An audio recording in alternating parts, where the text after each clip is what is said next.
Из Великого Новгорода до Усть-Цильмы участники автопробега добрались до конечной точки. Маршрут повторил путь новгородцев, которые в XVI веке основали село на русском севере. Михаил Пранович тоже принял участие.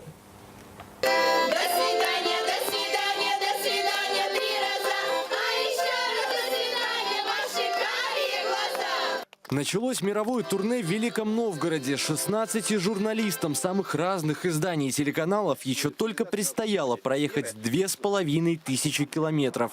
На всех 4 внедорожника, и уже через неделю все они финишируют в Усть-Цильме, одном из древнейших поселений Европы. Но первая остановка путешественников на Валдае. Главное, что навигатор говорит.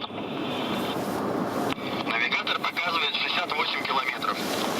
По приезду в город в ушах участников экспедиции в самом прямом смысле зазвенело. Сначала туристы-журналисты отправились в Иверский монастырь, а после в музей колоколов, где узнали, зачем колокольчики носили турецкие верблюды, и услышали звон тех самых валдайских. Мы слышали, да, валдайский колокольчик. Вот. Но мало кто ведь это понимает, что это такое. И вот мы, наконец, побывали в этом прекрасном музее, мы мечтали в нем побывать. Вот. И вот потрясающе, сколько здесь всего собрано. Это потрясающе, какие энтузиасты здесь работают.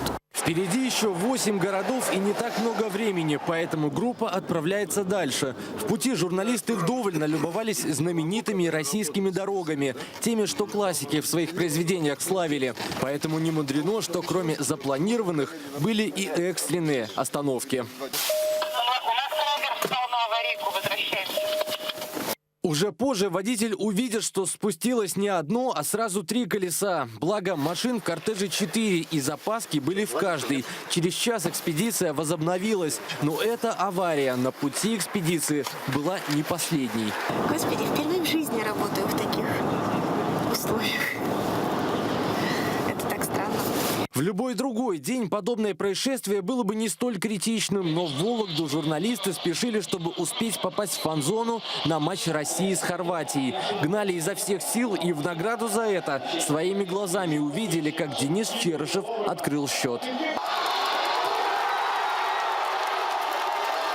Но по дороге длиной в 2500 километров журналисты увидели многое, что по своей красоте может посоперничать с футболом. Музеи, монастыри, национальные обряды. Но самое интересное ожидало в конце экспедиции – старообрядческий праздник Петровщина в поселке Усть-Цильма. Раз в год на одну ночь сюда приезжают целыми семьями со всего района. Жгут костры, на них уже варят традиционную кашу и поминают своих предков. А после всю ночь поют народные песни.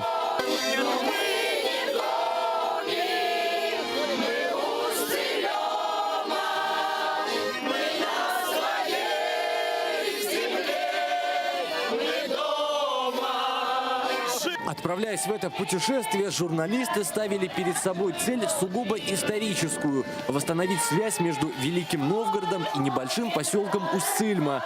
Но, подводя итоги экспедиции, пришли к выводу, что открыли новый, действительно интересный туристический маршрут. Михаил Пранович, Светлана Маренко, Мир 24.